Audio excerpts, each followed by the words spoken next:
A white 18-year-old wearing military gear and live stream with a helmet camera opened fire with a rifle at her supermarket in Buffalo, killing 10 people and wounding 3 others Saturday in what authorities described as racially motivated violent extremism. Police said he shot 11 black and 2 white victims before surrendering to authorities in a rampage he broadcast live on the streaming platform Twitch. Later, he appeared before a judge in a paper medical gown and was arraigned on a murder charge. Sorry, some of these words sound so similar to each other. It is my sincere hope that this individual, this white supremacist who just perpetrated a hate crime on an innocent community, will spend the rest of his days behind bars, and heaven help him in the next world as well, said Governor Kathy Hochul, speaking to the scene of the attack. The massacre sent shockwaves through an unsettled nation gripped with racial tensions, gun violence, and a spate of hate crimes in the day prior to the shooting. Dallas police said they were investigating a series of shootings in Koreatown as hate crimes. The Buffalo attack came just 1 month after another mass shooting on a Brooklyn subway train wounded 10 people. Even though that wasn't a hate crime, that was just another shooting, which is very common in the United States. The suspected gunman in Saturday's attack on Tops Friendly Market was identified as Peyton Gendron of Conklin, New York, about 200 miles southeast of Buffalo. It wasn't immediately clear why Peyton had traveled to Buffalo in that particular grocery store. A clip apparently from his Twitch feed posted on social media showed Gendon arriving at the supermarket in his car. The gunman shot 4 people outside the store, 3 fatally, said Buffalo Police Commissioner Joseph Gramiglia. Inside the store, security guard Aaron Salter, retired Buffalo police officer, fired multiple shots. A bullet hit the gunman's bulletproof armor but had no effect. The gunman then killed the guard, the commissioner said, then stalked through the store, shooting other victims. Police entered the store and confronted the gunman in the vestibule. He put his rifle to his own neck, but 2 officers talked him into dropping the gun. So he was going to kill himself before he was apprehended.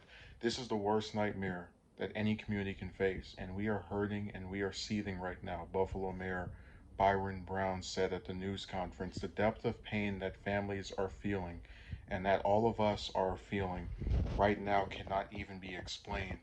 Twitch said in a statement that it ended Gendron's transmission less than 2 minutes after the violence started. A law enforcement official told the Associated Press that investigators were looking into whether he had posted a manifesto online. The official was not permitted to speak publicly on the matter and did so on the condition of anonymity. Um, there's not really. Oh, okay. Right down here, they mentioned that he drew inspiration from the man who killed 51 people at 2 mosques in Christchurch, New Zealand in 2019.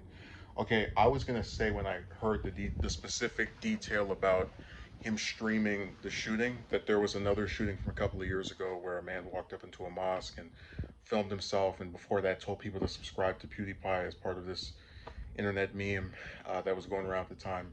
And that's just the thing with these perpetrators; they're all really caught up on trying to broadcast everything. They want some public record of their terrorism. It's not enough to just do it. They have to make sure that we can replay it over and over. Twitch is saying that they stepped in 2 minutes after it started, but in 2 minutes you can film a lot of insane and evil things happening. And I don't really fault them because I don't think they can just know and monitor every single stream that goes on there. I know YouTube certainly can't. So it's I'm kind of stumped on this. Yeah, I can say, oh my God, the racism, but you already know that, and it's just really disturbing that if you live in the U.S., anywhere you go, you can just expect someone to come in there with a weapon and attack you just for no reason. Because guns in particular are very easy to get for people to get their hands on. Um, and there just seems to be no real restrictions on it. And if there are restrictions, usually they're overridden by some kind of out of state parameter. We've talked about before that when you talk about gun control, a lot of people say, "Well, the already shooting's still happening," as if places that have it are islands. When if you, for example, if I were someone who couldn't get one in my state of California because of the gun laws that have been passed here, I could drive to another state or fly to another state like Texas and get a gun from over there, and then all the control that they had is thrown out the window because of that me passing that parameter. So it's just a really disgusting thing that happened. Um, and it seems like it's not getting any better. I haven't been hearing about as many shootings, but I don't know what else can be done here. If people are going to try to pass any type of law and are just going to keep reporting this stuff without giving any types of solutions, it just seems like an endless cycle. So very awful events that hopefully won't be repeated, but most assuredly probably will.